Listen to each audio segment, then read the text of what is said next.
Welcome to the Geoeconomics podcast. I'm your host, Alexa Bimazovich, and today I'm speaking to Rajesh Kumar, who's a 25-year veteran of the consulting space. He was active in over 4 continents, and he currently manages an Indian firm called Sequity Advisors, and they're active in managing high-growth investments in India's startups. So I think this discussion that we had today will be most useful to complete novices in the Indian SEZ space and India space in general, like myself. And we went into the diversity of economic, legal, and political factors that play a role in the country's development, as well as the development of cities like Gurgaon, Bangalore, Chennai, and others, some that have a very high level of private sector development.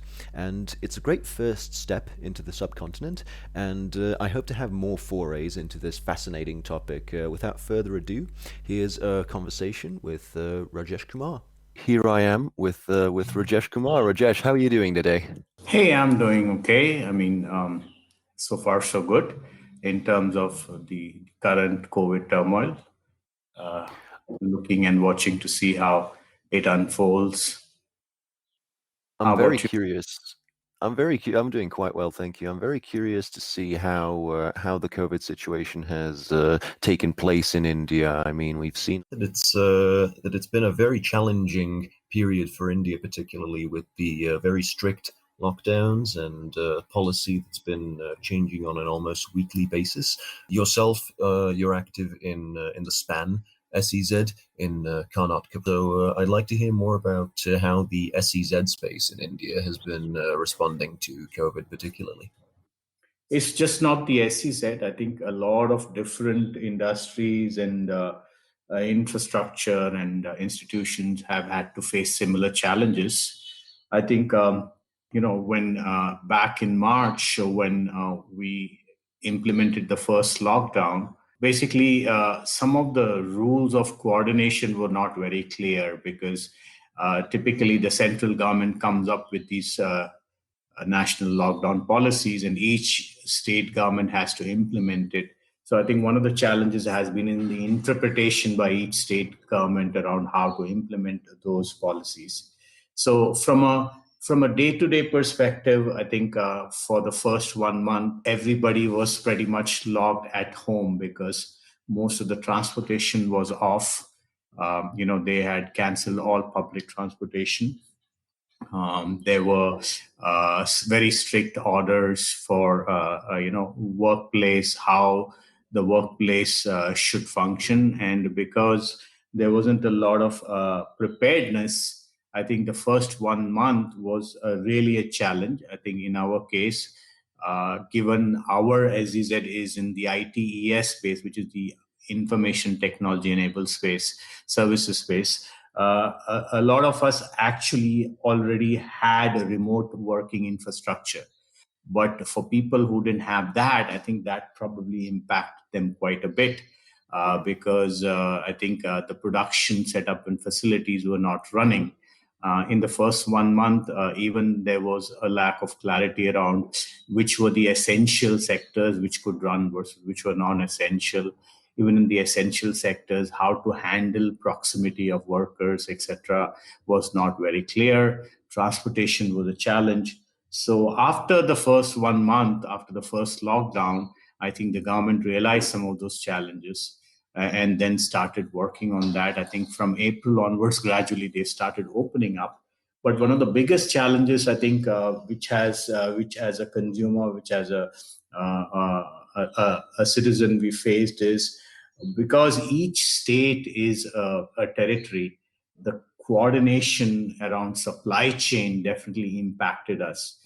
So, for instance, if you wanted a part which had to be imported or take gotten from another state, there were severe supply chain delays, and that caused quite a lot of delays in the overall productivity in the month of April and May. But by May, I think most of the things were sorted out, and transportation was eased out, bottlenecks were eased out, etc. But so far, so good. I think starting with end of May, things have been much better. Things are back to function. But I think from a demand perspective, definitely there's definitely a very clear lack of demand, a slowdown in demand, in terms of consumption as well as spend. For sure. And I mean, we were recently publishing this article about regionalization of trade in Africa and how Africa is going to turn away from international trade with, say, Asia or America or Europe and more towards trade with itself. And I was wondering if this entire COVID situation similarly affected India, if it's going to start depending more on regional trade with itself and its closest neighbors, as opposed to other countries that it trades a lot with, for example, Australia or South Africa. So I think there are two parallel, things happening currently in terms of economies. I think one, the economies itself are starting to look inward, because of the COVID pandemic, which is actually leading to changes in the global ecosystem. So, for instance, India itself has started with a campaign called Atmanirbhar, which means self-reliant India, right? Which means we are starting to look at how can we be a bubble in itself, because we already have a big consumption society, right? And how do we manufacture most of this stuff that we need within our country rather than trying to get it from other countries? The other aspect, which I think needs some thinking and maybe some forbearance, is the entire China's expansionary approach and tendencies, which could also spell trouble in the current economic order. And already you can see regional alliances happening between Japan, Australia, India, and the US to thwart that threat. And you must have heard that we've had a small, disruption in the northern border of India with China, where some of our, soldiers fell down. And this has happened after 1965, which is about 60 years now, right? So I think all this could also spell some trouble. But overall, I think what COVID has done is it's kind of the moment towards virtualization. It has kind of traveled in a span of 6 months. It has kind of given an inflection of 6 years, and it could act as a stimulus for us in India, for migration of industries into smaller cities and reducing the urban sprawl. But at a global level, I definitely cannot fathom at the moment, but I can definitely see that India in itself is going to start bucking up its manufacturing capabilities, where we've had a lot of dependency with outside countries, especially with China, in terms of import of essential goods for their supply chain. So I see that creating opportunities for setting up and improving manufacturing in India, whether it's for capital goods, for components in hardware and telecom, healthcare, where we depend a lot for the active ingredients within the pharma, manufacturing units within the country, etc. Right. So, I mean, you mentioned manufacturing, virtualization, pharma as well, and I do believe that that Karnataka state is probably one of the centers for the virtualization. But what about which parts of India do you believe could be the center for pharma and for physical manufacturing, respectively? And what role will special economic zones play in those sectors, particularly? Let me tell you, I mean, the special economic zones has been something which has been up and running since about 2005, 2006. And, one of the main objectives of the SEZ was to generate additional economic activity in clusters, with a special emphasis on promotion of exports of these goods and services. It kind of promoted both investment from both foreign and domestic sources, and created both infrastructure and employment opportunities. And it was expected to trigger a large flow of both foreign and domestic investments in infrastructure and productive capacity, leading to additional economic activity and creation of employment. And that has been happening because I think over the last 10 years, from about 5 billion, we are close to $100 billion in exports from these SEZs. Now, with COVID, what's happening is I think there is a boost to these kind of clusters, which will also start, focusing on the domestic market. And from my perspective, some of the states like Tamil Nadu, like Maharashtra, Gujarat, and up in the north, Punjab, etc., have already have large manufacturing capacities and capabilities. But with this COVID, what's going to happen is it's probably going to go eastward because states like Uttar Pradesh, Madhya Pradesh, the eastern states like Orissa, they have been underutilized or underproductive. And I think what this is going to do is boost those states to actually play a more active role in developing infrastructure, because there's been a large reverse migration of people who are in these urban cities back to their states because of the turmoil and the fear, because being a migrant, you don't have those ecosystems to support ecosystems. So I think those states will definitely see some benefit. And some of these states like Uttar Pradesh and Orissa, etc., already have large farm and agri-related activities. And I definitely see those areas getting a boost from additional investments in that space that the government has already been looking at. The government has now identified about 8 or 9 areas, like, for instance, leather, auto, agri, and food, food processing, etc., as areas where we want to be even more self-reliant. Pharmaceutical, as I mentioned already, is another area. So I think all these is going to lead to increased infrastructure development and employment opportunities in these smaller states or backward states compared to some of the other ones.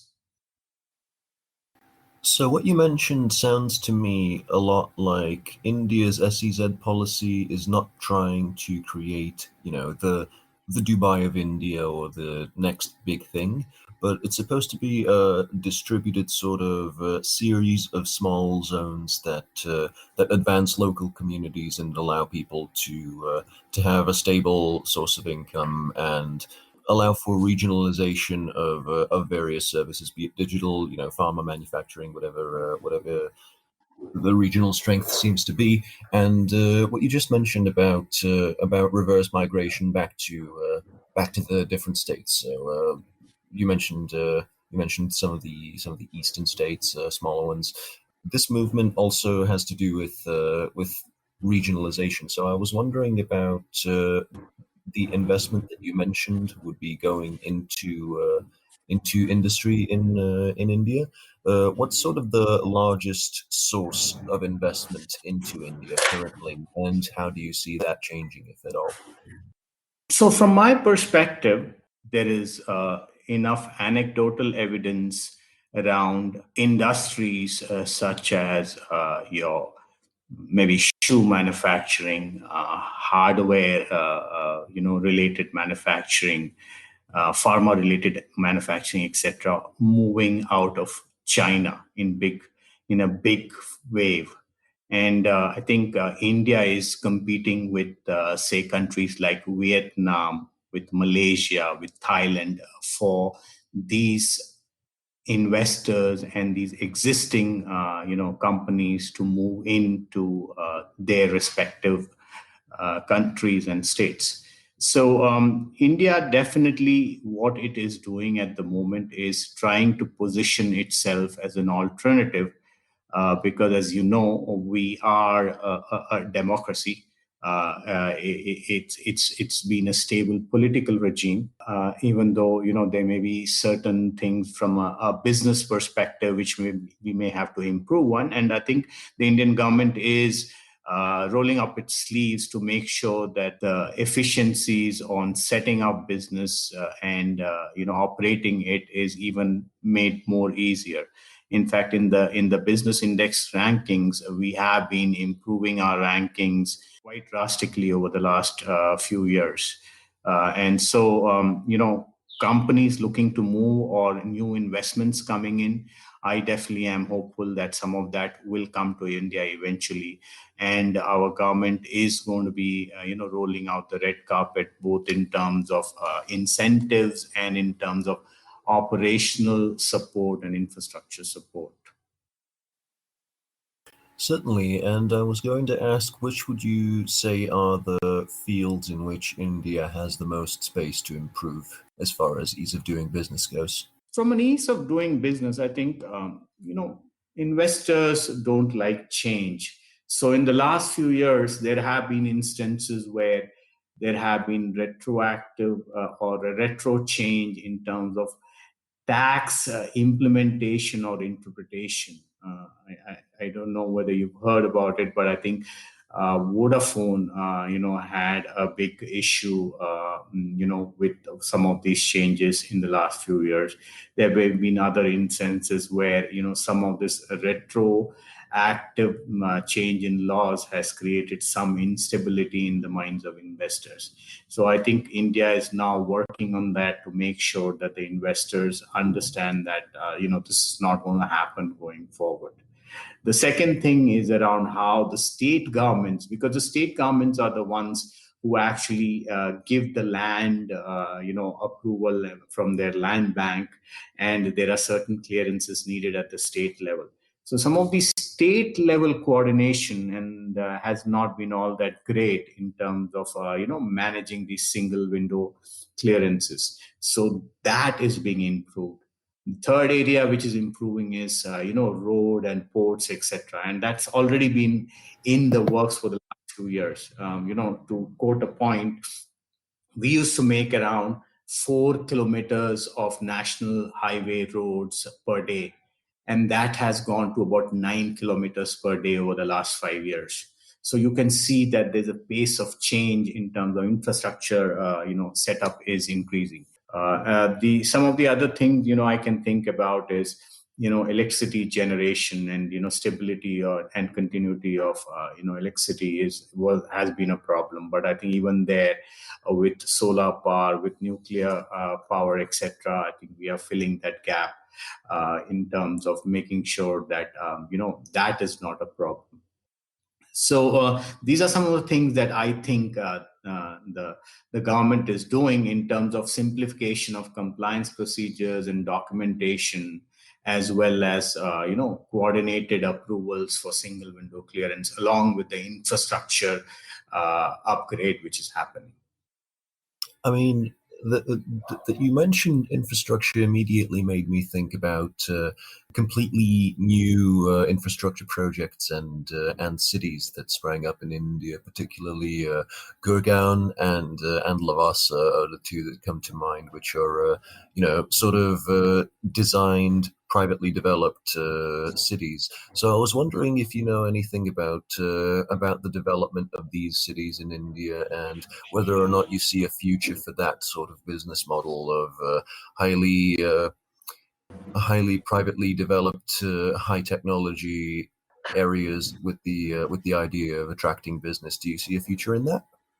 Gurgaon definitely has been a big revelation over the last decade, with the pace at which it has grown.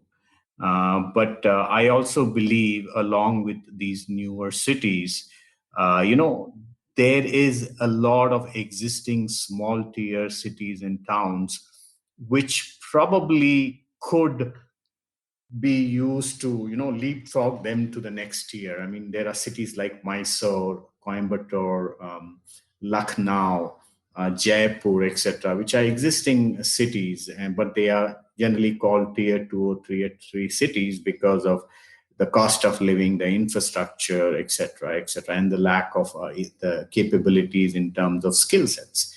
But with all this reverse migration happening, I think some of those challenges will recede. What the government is doing, or I hope they will do, is upgrade the infrastructure in these cities so that these cities can go and become the next tier 2 and tier 1 towns or tier 1 cities like Mumbai, Chennai, and Bangalore, because these are closer to the people who stay in those regions, right? I see that approach actually also generating a lot of employment opportunities and the ability for existing cities to get uplifted into the next tier. So it would be a mixed approach, is what I think would be the best thing to do. And I think the government is also thinking on those lines for sure, because I've heard certain comments from certain ministers, especially in the commerce ministry, around uh, taking some of these newer investments and providing them incentives to set it up close or near to some of these cities, so that those cities can actually jump up the ladder in terms of economic development. So, I mean, you mentioned Bangalore, Chennai, etc. The leapfrogging and jumping to the next level of these cities is something that practically everybody is trying to capture when they develop a new city. So I was wondering if you could tell us, what is it that caused, for example, Bengaluru, what caused it to ascend to the next level and sort of become the Silicon Valley of India? I think this itself, Alex, would require probably a few hours of conversation, but I'll try to summarize it for you, because I spent a lot of time in Bangalore. For Bangalore, back in, say, 1980s, 1990s, when it was a small retirement town, where the weather was very good. So people, would come and retire in this town, because it's one of the cooler places in India, pretty clean, slightly above sea level, good weather conditions, a lot of green cover, etc. There were also already some existing state enterprises like the HAL. HAL is Hindustan Aeronautics Limited. They develop all these fighter jets, and there were some few electronic component manufacturers. Otherwise, it was just a retirement town. And one of the first companies to set up shop over here was a company called Infosys. At that time, run as a very small outfit by Narayana Murthy. In fact, I still remember Narayana Murthy interviewing me about 25 years back. This was for one of my first jobs. That's how small it was, and that kind of set the seed in motion, because as people started realizing that, hey, this is a facility, it's a place where we can set up an industry, even though it is a retirement town. It started becoming a self-perpetuating ecosystem, because the more companies started coming here, the more people from outside of Bangalore started migrating over here. And so today, if you look at it globally, a company like Grab out of Indonesia was not able to support its technology evolution, and about a year back set up a center in Bangalore, because that lateral level skill sets, which is very important for driving your vision and pushing the envelope, is available in plenty today in Bangalore. And that's how Bangalore has evolved over the last 20 years. And a lot of other cities like Chennai, like Hyderabad, like Gurgaon has tried to copy that model. Still, I think Bangalore is a preferred location, despite challenges with the town having become a big sprawling city, and a lot of it, the development of infrastructure has been backward. That is, you've been more being reactive than being proactive. But people still prefer Bangalore primarily because there is an existing ecosystem. You can get any kind of skill sets required in the technology space. It's got great weather, good connectivity across the world.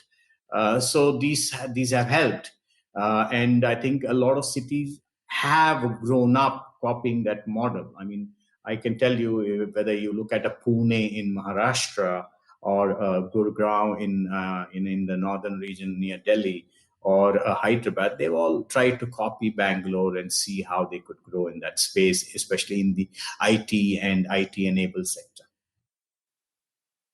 What you mentioned is quite funny because when you mentioned it being a retirement community with very nice weather and a limited presence of electronics manufacturers and government military industry presence, all that reminds me of California in the 1960s and 1950s, and sort of from that time onwards, the electronics industry primarily drove the development of that region, and the parallels between California and Karnataka, they just keep racking on.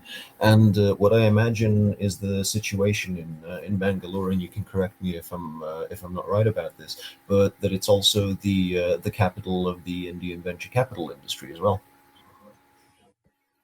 Absolutely. I think, but yeah, I think today, if you look at the startup industry, and I do a lot of work and what I see is that a lot of companies, like, they may have, set up their offices, their delivery centers, etc., in other states or other regions, but they would always have an office in Bangalore because that kind of gives them that branding. And I think that brand power actually is what's been driving Bangalore in the last few years. Though I would say that with COVID, what's happening is people are realizing that I don't necessarily have to be in Bangalore, at least in certain sectors which are not have production facilities, but are most on the software side or remote working side. I mean, for sure. And I was wondering also, when you mentioned the growth achieved by places like Bangalore, I was also wondering about potentially locations like Noida or Gurugram, etc., and what they can try to not necessarily copy, but what other sectors can they attempt to capture to make India an even better investment destination? Because there are lots of best practices that can be recovered from from Bangalore, but obviously, there isn't space enough for two Bangalores. So, which other capitals, if that makes any sense, with Bangalore being the capital of the software industry, what other capitals do you see as being able to grow in the Indian ecosystem? So I think, from an IT perspective, information technology hardware perspective, there are already enough, SEZs and spaces where I think they are doing, very good work. So as I said, Gurgaon actually has a very big IT and IT enabled services, space, where there are multiple SEZs. Chennai today actually does a lot of work in the auto space and in the telecom space, the telecom sector space, whether it's mobile handset, whether it's telecom infrastructure. So what I think is going to happen is that the Indian government is now going to start focusing on the non-IT side, because I think the IT side is out of their hand now. It's growing by itself because of the capabilities that multiple cities and multiple SEZs have developed. Now, I think the government's focus is on industries like leather, like auto, like food processing, like pharma, where we have bits and pieces, but we don't have the kind of branding in terms of the capabilities that IT and ITES has today in India. And I think the government's, my earnest hope is that the government will focus on some of those sectors and develop those sectors, because the manpower, I think there's abundant manpower in India, and not everybody actually is capable of being productive in the IT area. But some of these other manufacturing side is where you could get the mid and the semi-skilled and the low-skilled workers to be employed easily. So my personal thinking is that the government is going to be doing a lot more work in that. I have seen recently their focus areas, and some of those focus areas are non-IT side, which is actually a great step. As I said, whether it's GEMS, I don't know whether you know it or not, but there's a city in Gujarat called Surat, which actually is the largest diamond and jewelry making hub in the world. And I think a lot of the global marketing centers like Belgium, etc., depend on Surat. So I think those kind of non-IT clusters is what I think the government is going to be focusing on to actually develop in the next 10 to 20 years. The last thing that I wanted to ask before we go into the formalities is what should an external investor from, say, the US or Brazil or Europe or someplace like that, what are sort of the key takeaways that they should learn from this conversation that we had today? I think this is a great time for people to actually relook at India. 25 years back, when the world needed manufacturing capabilities, they looked at China. But I think I also feel that a lot of that was also to do with the fact that I think they were hoping that China would change its communist policies and regime, and have better governance and transparency with other states. But that has not happened. But China has become a Goliath in manufacturing. And as I said earlier, I think there has definitely been a clear change in China's global policies in terms of its expansionary tendencies. So at the moment, I would urge and invite some of these investors from your global partnerships, whether it's in South America, whether it's in Europe, or whether it's in the Americas, to really start looking at India, whether they want to develop any kind of capabilities and manufacturing capacity, whether it's in telecom, whether it's in apparel, whether it's in auto or pharma. Because the Indian government definitely has been improving its infrastructure rapidly and making rapid strides in making sure that these companies and agencies get all kinds of support and single window clearance to get their unit set up. So there's a lot of good things happening. In fact, I do a lot of work with some of these companies, especially in the funding space, and I would be glad to talk to some of your clients if need be, to really help them connect to the right areas and the right industries and right states, depending on what they are looking at. I think that's a great way to summarize the conversation. I want to thank you for coming on to the call today, Rajesh. Thank you, Alex. Thank you very much for talking to me, and it was a pleasure. For sure. If our network were interested in locating you and following you, where on the internet can they find you?